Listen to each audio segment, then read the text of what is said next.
Okay. Good evening. My name is Jack Lohr. I am the president for the Board of Trustees at the Unitarian Society of Ridgewood. I want to say welcome on behalf of the congregation, on behalf of our minister who will be speaking in a few minutes, and on behalf of the wider world circle that is the sponsor for this event. It's my first opportunity to speak to an interfaith gathering as president of the board, so I'm going to take advantage of all the power that affords me. I want to explain just one word in the name of this congregation, which is society. Some people get the idea that we think of ourselves as some sort of social elite because we use the word society, but it's not true. Society comes from the religious corporation law that existed in 1896 when this congregation was founded.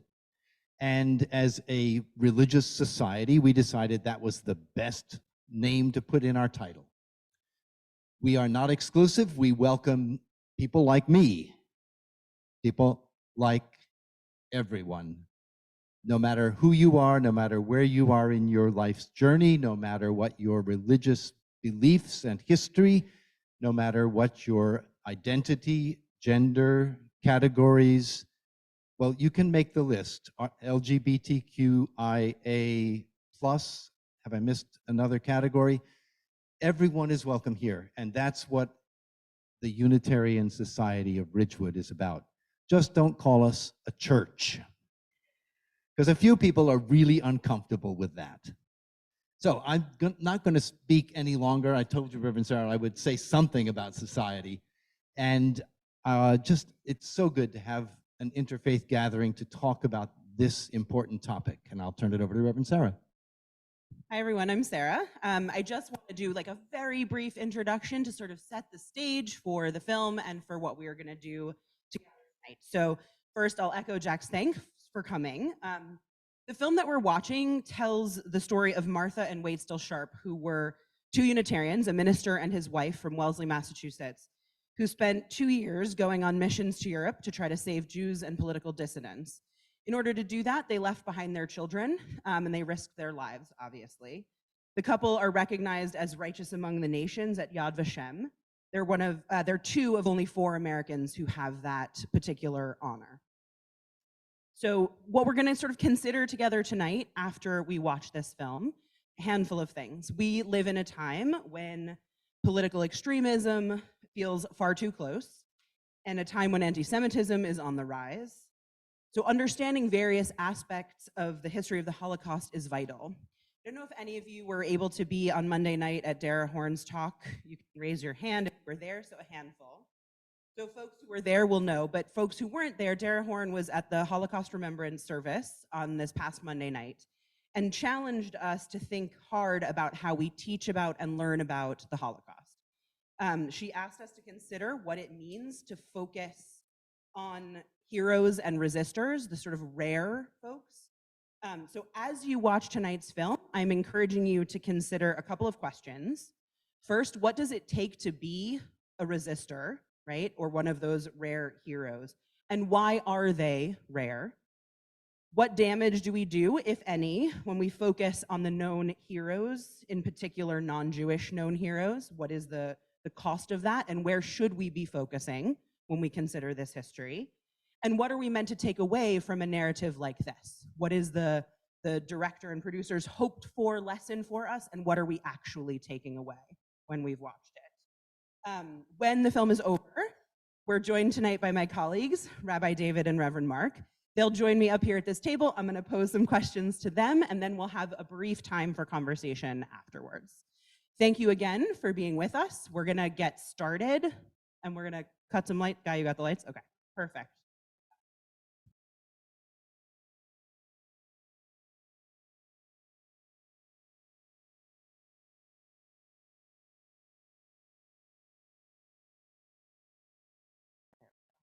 Thanks, Jack.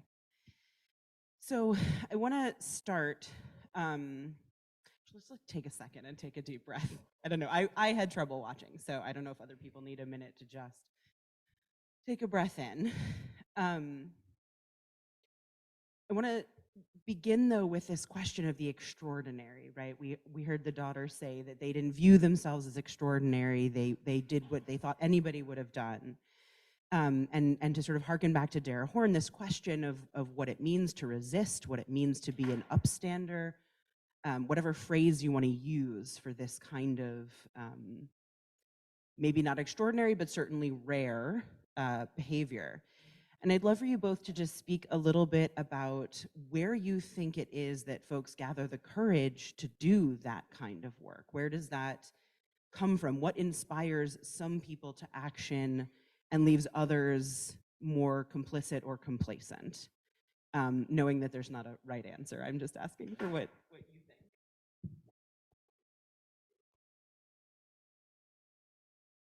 Yeah, I think, I mean, my sense of it is neither of them could have ever imagined or planned the course their life would take.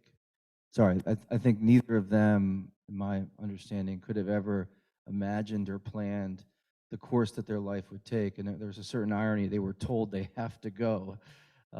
So that was, I think, part of the story. But they just kind of did the next thing, really. And I think extraordinary is a beautiful word because it reminds us that, you know, the path towards a truly righteous life is really doing the next ordinary, seemingly ordinary thing for a cause bigger than yourself. And I think, you know, I'm reminded the word courage comes from, you know, the French corps. I think it's corps. It means of the heart. And I think courage kind of begins there with a sense of compassion and being able to really connect with another human being, regardless of whatever difference there might be.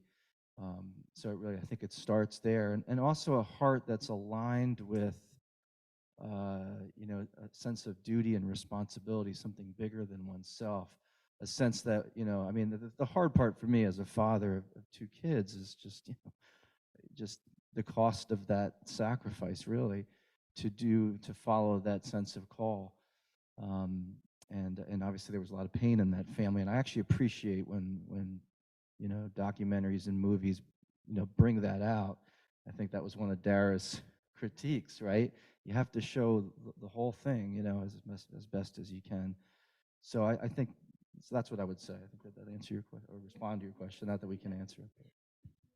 Yeah, I had a similar thoughts. Like on the one hand, when you're thrust into a situation, you adapt to the situation. You do what you need to do in most circumstances, and we're incredibly adaptable that way. But there's the other part of the story is, unless we're actually thrown in a situation, to put oneself in a situation and leave a place of safety and security, something that most, I think what Dara Horn said, most people did not do that and would not do that. When Martha Sharp at the end said, if you had a chance to keep another family alive for a week, wouldn't you do that? I think she's wrong, and history, I think, has proved her wrong. Most people don't.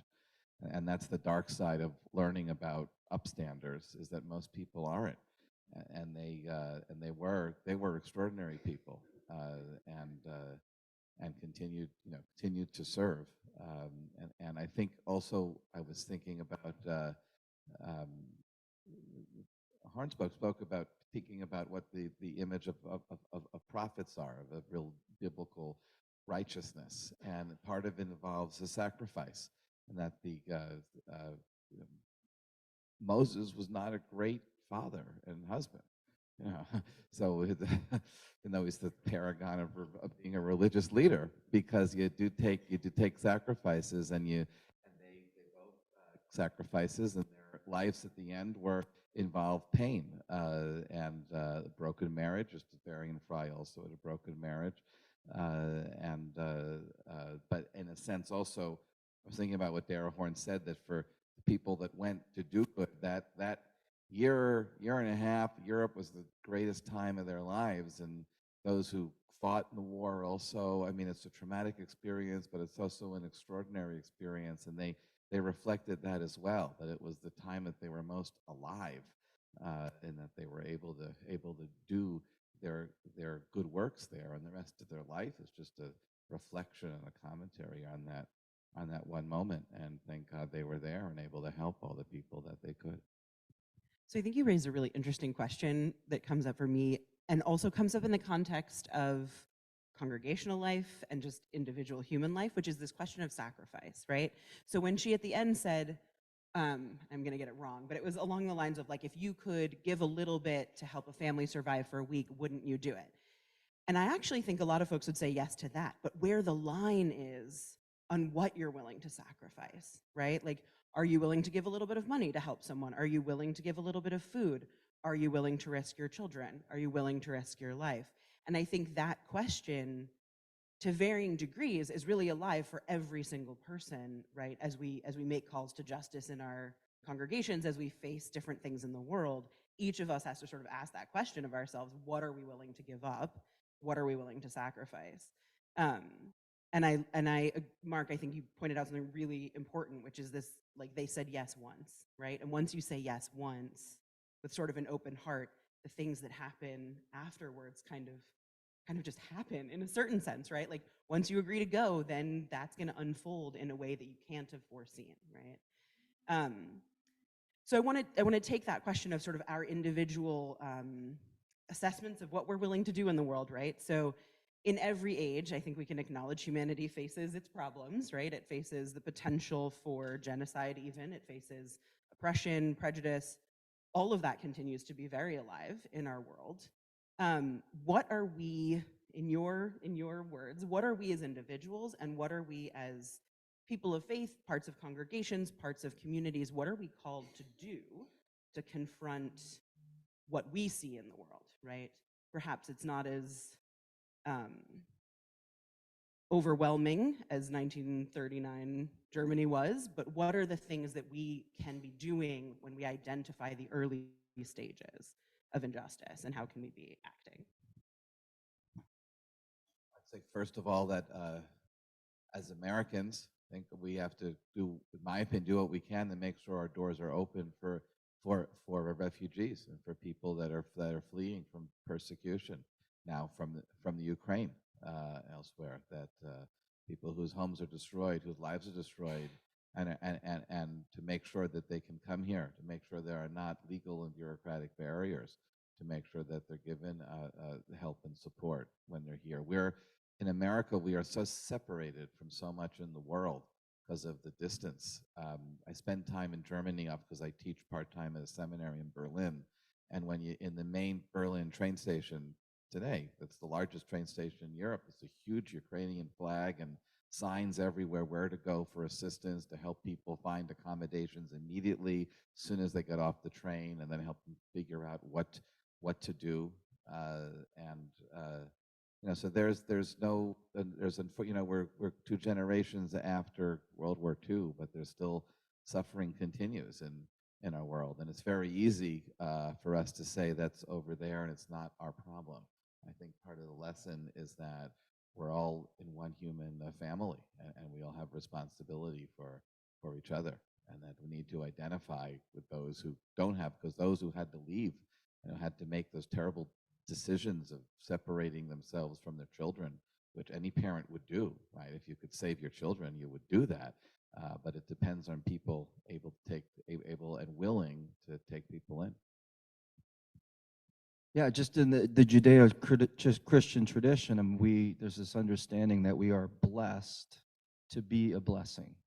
So I think both of those are part of the faith journey in our traditions, is like to really receive the blessings of this life, the gifts of this life, and then be able to move that out into the world.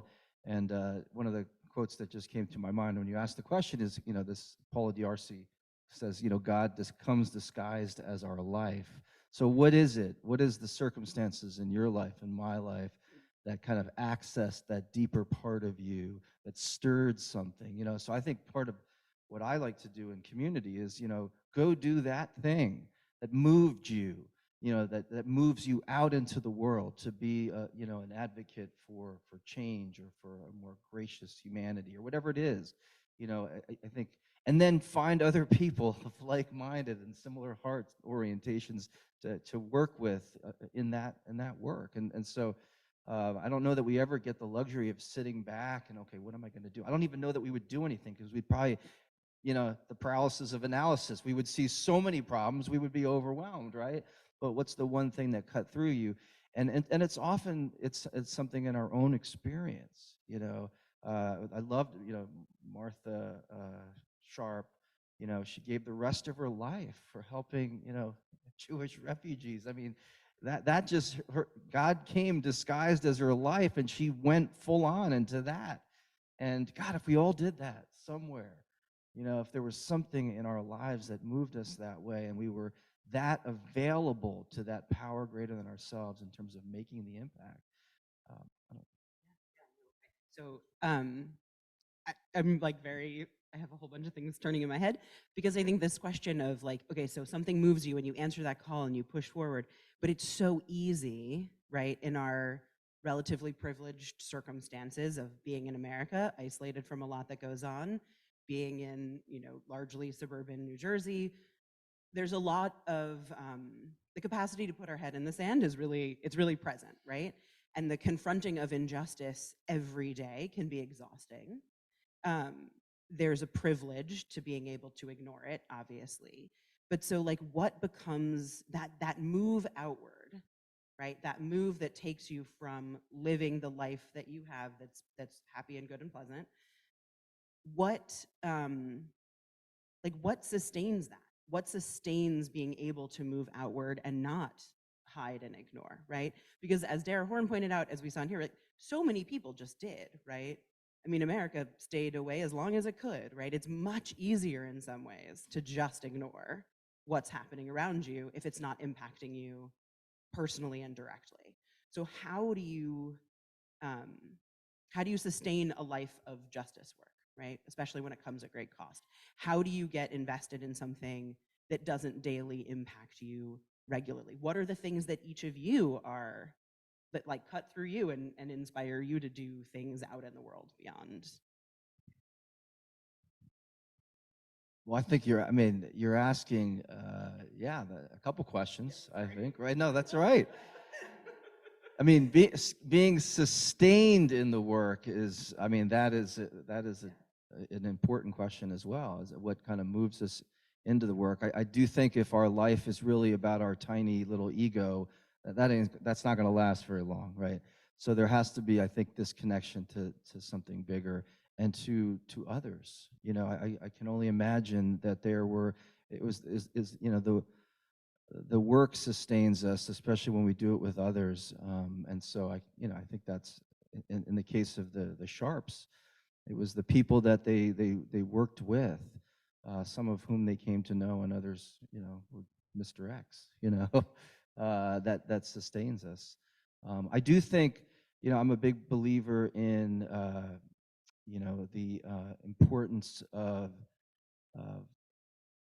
the contemplative kind of orientation of continuing to return to that deeper well within life as we go out into the world, because I see a lot of people who are activists, you burn out if you're not kind of recharging and refueling, because you start to work on your own energy, and in the end we're too small to be able to sustain the kind of work that we observed in this film tonight.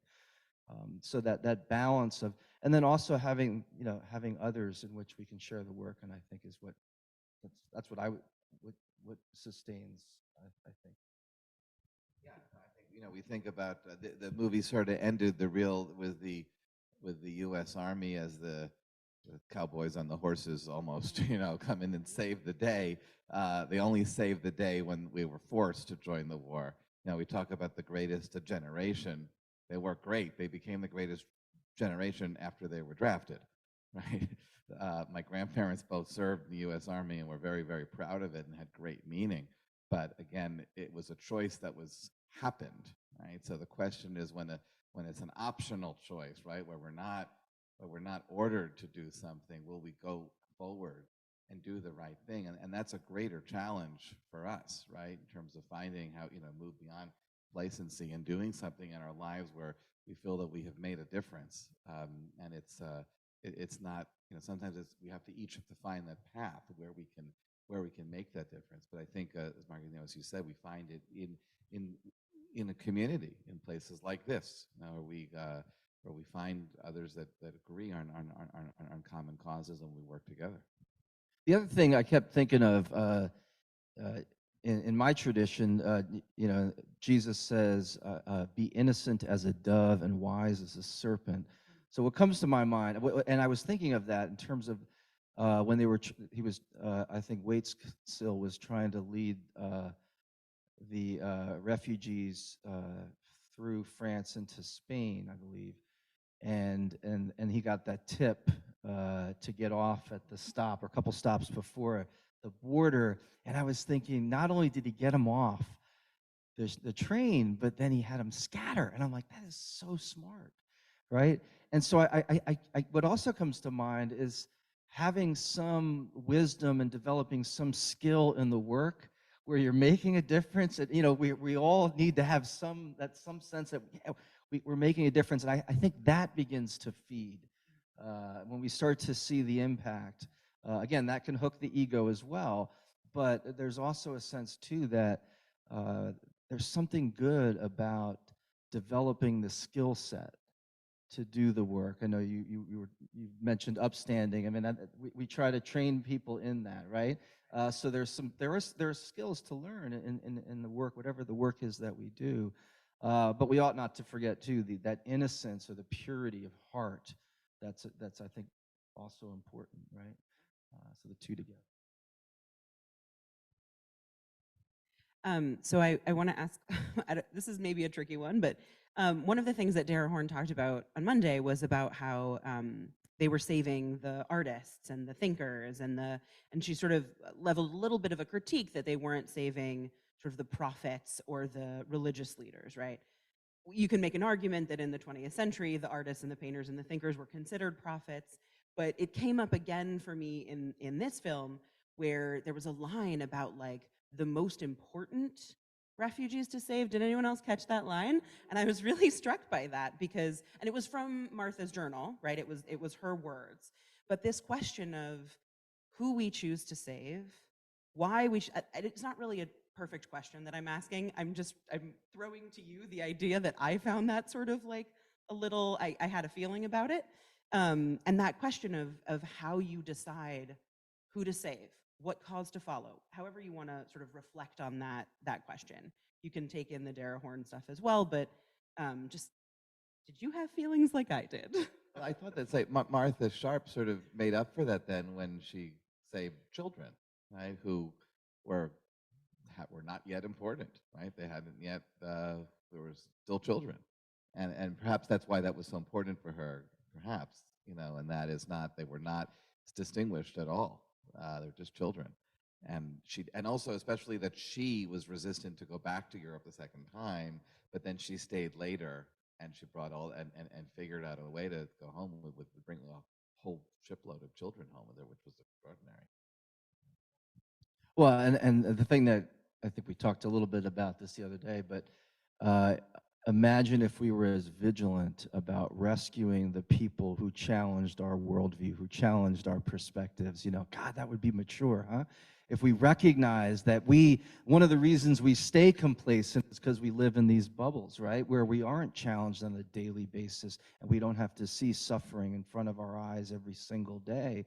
But, imagine if that was in terms of the hierarchy of values, imagine if that was, value number one, that we are going to cherish diversity and protect it with all our energy and gusto, so to speak. And so that was, that's something that I think Dara really hit home on that.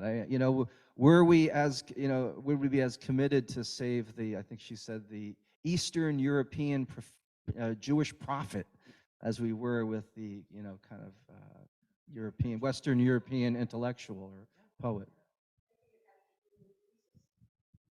Maybe. Yeah, that wasn't clear necessarily. I think it did in part at least have to do with the idea that there were those lists that had been, obviously sort of circulated, so they knew exactly who the Germans were coming for in the case of the intellectuals.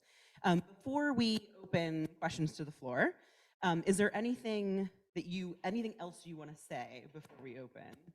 Just having watched the film, any reflections or any thoughts? It's okay if there isn't, but I just wanted to give you a chance.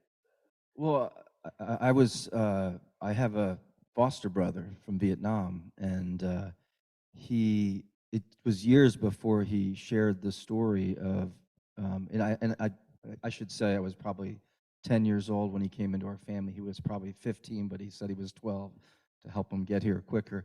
And he had, different scars over his body, which he never talked about and such. And he lived in a camp for 2 years before he came to the States. But one day he finally confided in me. I said, "How did you actually end up coming?" And he said he went out on the waters. His family, they were fishermen, and there were 2 boats, and he was on one of the boats with his extended family. They were on both boats, and I think it was his uncle who looked at him and said, "This boat is leaving Vietnam, and that boat's going back." And in that moment, he had to decide which boat to get on. And so he went and he chose that boat. But can you imagine? And those are the decisions that these families were making, for their kids. And that's, I think, those are the moments of consequence, when it really can go one way or the other. And so Just one thought that hit with me. It was a very powerful film, but one thing I question is that they kept the other side, right? The evil, the danger that's causing all the refugees. The face, it was only Hitler's face, right? And it was great footage they showed, but it was more than one person, and there was there was evil, and there was complacency, and there was all around everywhere, and that it's not and it was much more, of course, spread throughout the world. So it's either, you pin it on sort of this thing that's spreading from one person, but it's something that that coldness to other people and putting first and racism and prejudice and hatred is something that we don't have to look that far away, unfortunately, in order to find. I think it's a great point, David. Like, I think we want to make evil this thing that is somehow extra human when it really is just human, right? Like, that it was people doing. It came through that one point when it showed the scene of the Capitol, right? And it said, but Washington kept its doors closed. Yeah, I mean, American government, Congress aren't evil people, but neither did they open our doors. And as a consequence of those decisions, many people died. And it's interesting, right? Because Washington closed its doors, right? Not the people who, right? We sort of depersonalize it and depersonalize make it, it as a building. Exactly. Just Right. make it something that isn't about people making choices when it is people making choices. Yeah. Are there questions? Although it was George who said no foreign entanglement, so some responsibility there. Are there questions from the floor? Or comments, but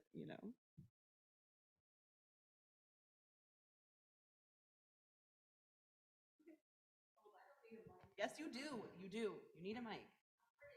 It doesn't matter. I'm loud too, Anita. You still need a mic. It's the rule.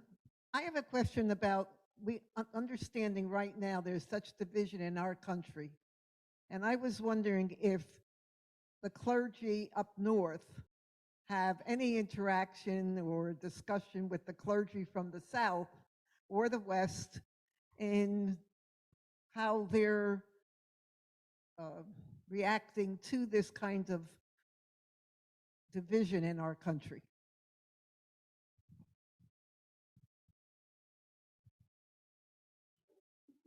The rabbinical organization of my denomination, we had our international convention last November in St. Louis, and we were meeting with local Jewish and non-Jewish clergy there that have been involved with sort of really on the front lines there in terms of racial explosions.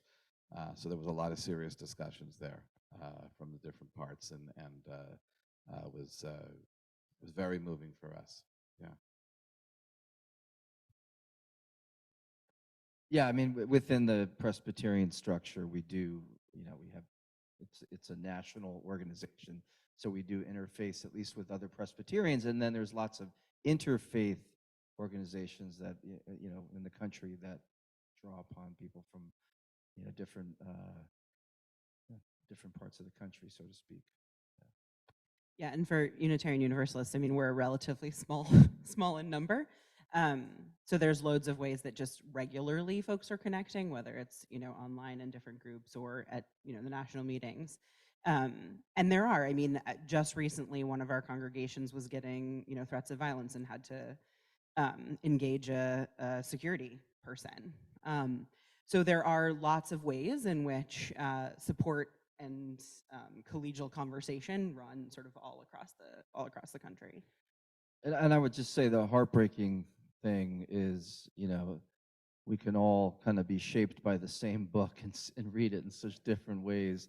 And I think part of, at least my tribe, the sad part to your earlier question about, kind of our commitment to the common good and to, to being out there in the world, is we really have not emphasized the prophetic dimension of the ministry of Jesus.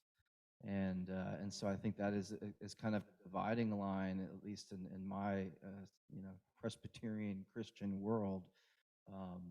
There are people who really struggle with this idea that Jesus calls us, as in the Lord's Prayer, "Thy kingdom come on earth, as it is in heaven." Heaven's okay. Earth, we got to do the work, right? And so that is a real dividing line, and it's hard to have conversations across that dividing line, because a lot of theology, at least in my tribe, is about getting out of this world, getting that ticket to heaven, so to speak. And so a lot of my focus in my ministry is really to kind of bring back this understanding of heaven on earth. And it's sad that I have to hit that note just again and again and again, because so many of us have been conditioned, to see it in a different way. And So that's really interesting to me, Mark, because Unitarian Universalism is really different, right? We don't share a theology, we don't share a book, we don't share a belief in something particular about God, right? What actually, and you got a flavor of this from the film. If you're not a Unitarian Universalist, you got a little flavor of it. That actually, what links Unitarian Universalists across the country is, generally speaking, their sort of position on social matters, on justice, on sort of what we want this world to be.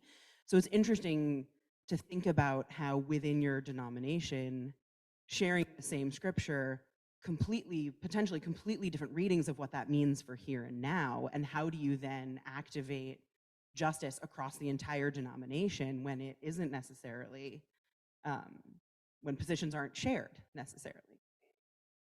Very curious. It's not a thing I have to worry about. So other questions or comments from the floor?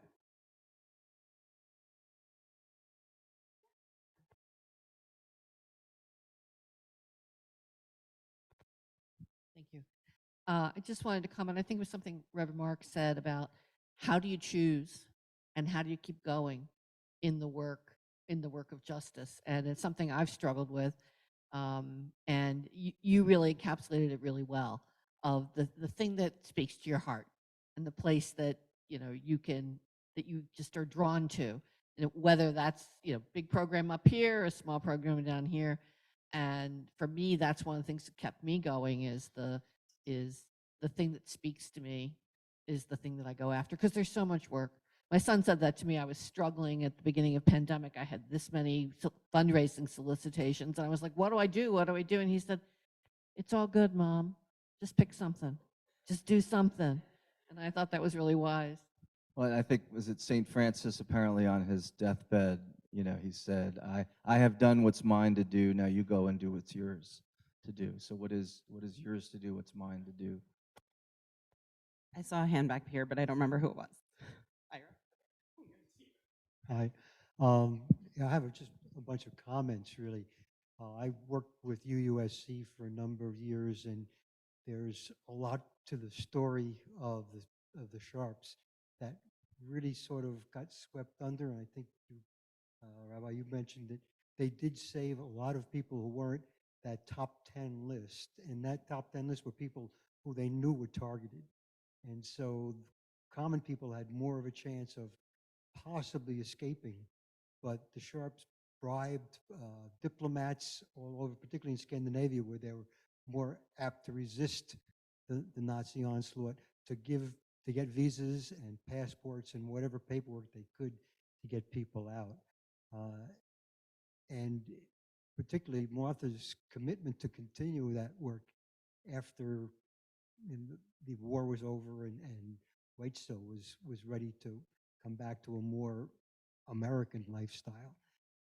And I think that what that story struck me is a reminder that refugees, we have thousands of refugees at our borders, the southern borders, that aren't fleeing a war, but a war in a sense for them.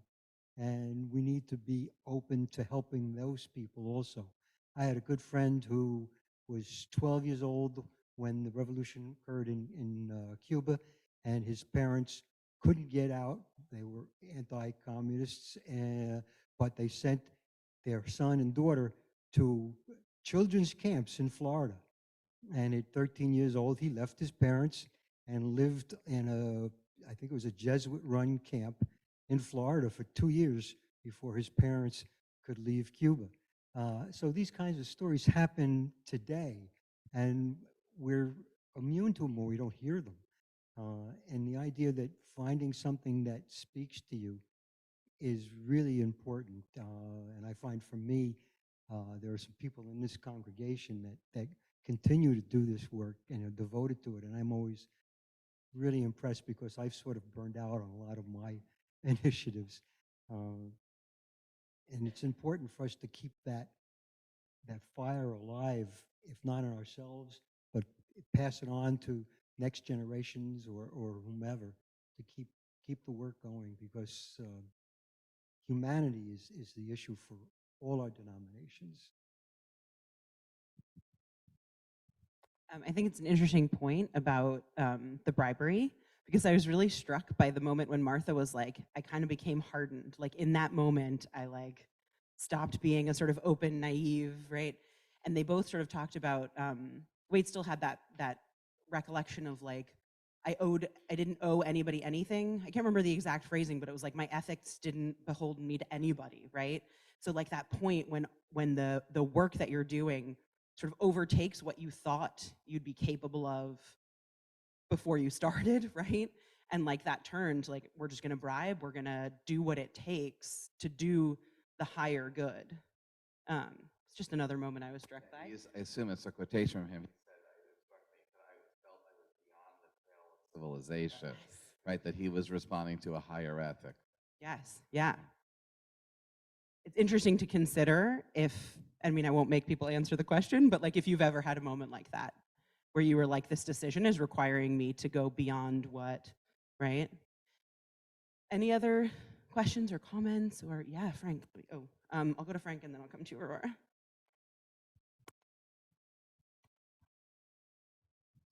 I think I hadn't seen this movie for several years, probably since it came out, and I didn't at the time recognize the name Justice Rosenberg until I saw it again tonight.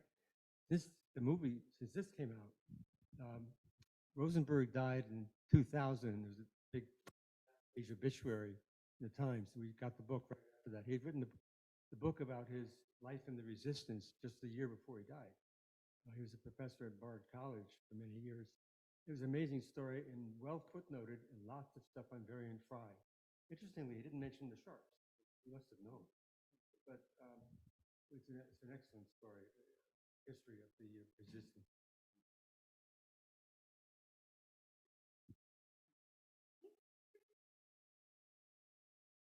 So I am a Cuban refugee, and my husband came through on what was called Pedro Pan, which is Peter Pan. They airlifted 11,000 children out of Cuba without any parents, and they did go to camps. And what just occurred to me as I watched the film, because the correlations were so in line with what happened in Cuba. The intellectuals were killed. The intellectuals were all jailed. There was a fear. It was reliving everything. But the only difference, and I just realized it, is the United States government gave everyone in Cuba who chose to leave political asylum. And it's because it's 90 miles from Miami or from Key West. And so again, when you hear about these things that are happening far away in Europe or Sudan this week, it seems so far away. It doesn't touch us. And it doesn't touch us personally, but it doesn't touch our government either in many cases. And it's not until people or governments feel threatened that there's this acceptance. There was no quota to the Cuban people coming into the United States at all, where during the war, and even with the Ukrainians today, right, there's a limit to the numbers that can come. So it's very sad and very realistic. Thank you. It's one of you said it about the like American isolation, but I think there's another piece, which again probably one of you said, the word about disconnection, right? That like the right, we can ignore it if it doesn't touch our government or doesn't touch our finances directly. And I think the way that because your question made me start thinking, or your comment made me start thinking about how do we stop being that way, right? How do we stop being sort of American exceptionalist, isolationist, right? And I partially think, some of it is about making connection on the very local level first, right? That like, if you stop looking just at yourself and you look at your community out here, and then you take the one step further, and then you take the one step further, and there's something about it that's about open-hearted connection making, but intentionally, right? Like, because we could just move through our lives with our family, with our small circle, but if you intentionally sort of open your heart to each next widening, right, each next group, maybe that's the way to like get America to be a little less, I don't know, do you have thoughts about this question? Like how to overcome the ease of American isolationism? Just a small question for you. This is kind of a general response.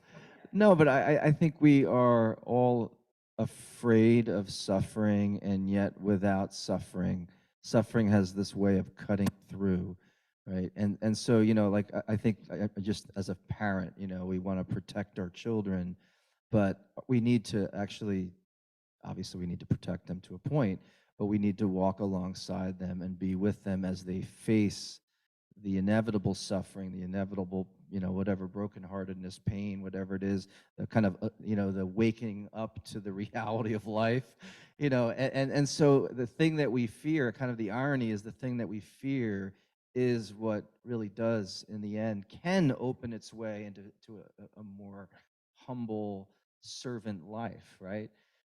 And so I think that's why it's always good to keep inviting our communities to pay attention to suffering, because that has a way of opening up the door, because ministering to suffering, being present to suffering, opens us in a way that nothing else can. And I think it starts with our own suffering. We look at our own lives and we look back and we wish it wasn't this way. And the things that didn't go right, as we think, as we define it, and the thing that we wouldn't have chosen inevitably becomes, as we get older, the thing that we give thanks for. I'm so glad I wasn't like everybody else. I'm so glad that I was talking to someone the other day. He was saying, I was the poorest kid in the poorest family in Franklin Lakes. And, can you imagine, big picture, big deal, right?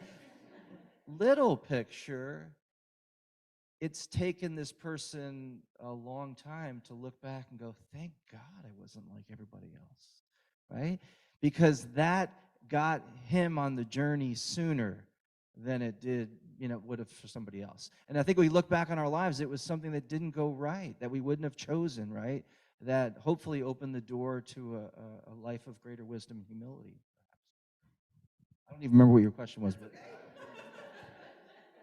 No, I was remembering George Washington, which he hadn't encouraged us to avoid foreign entanglements. That was a different time. But I think that sense that we have to, that there is a danger, right, when we put other people close to us, above other people. And we saw that tension just in the movie because they had to make certain sacrifices with their being present for their own children and each other also in order to serve others, but they still obviously did the right thing, even though it's hard to do that. And when you live in a community, right, you want the best thing for your town and not for the town next door, and the same thing like that. But ultimately we have to see past that at some point.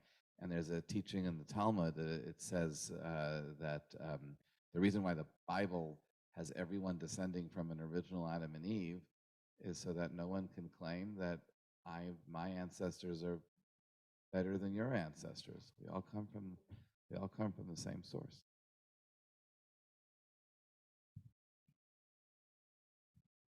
Anyone else? Okay, we're basically at our 9 o'clock wrap-up time. I just want to thank you both so much for coming. I really appreciate it. Thank you. Did you want to say anything? I just want to also thank all of you for coming. Oh, Carolyn, yes? Oh, it's okay. Can you introduce yourselves in case people don't know who you are? I'm John Jones. No, I'm kidding. Sorry. It's bedtime for me. Sorry. Marc Oehler, pastor at West Side Presbyterian Church. David Fine, rabbi at Temple Israel. Clearly, I just thought these are celebrities and everybody knows them. So yes, thank you all for coming. Thank you, David and Mark.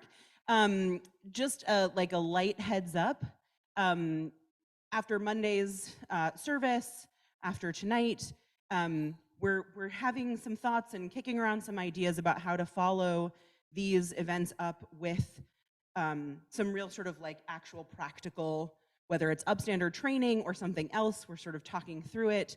If anyone is interested in how we can follow up these events with some real practical community-oriented learnings and or activism, you can definitely come and talk to me. We'll chat about it. We're looking at the fall as a possible time. So just to let you know that this is part of sort of like a larger project to keep these questions alive in the community and keep us learning about how we can be inspired and do the right thing. So again, thank you. Water if you need it. It's warm in here. Might just be me, but water if you need it. And thank you very much for coming.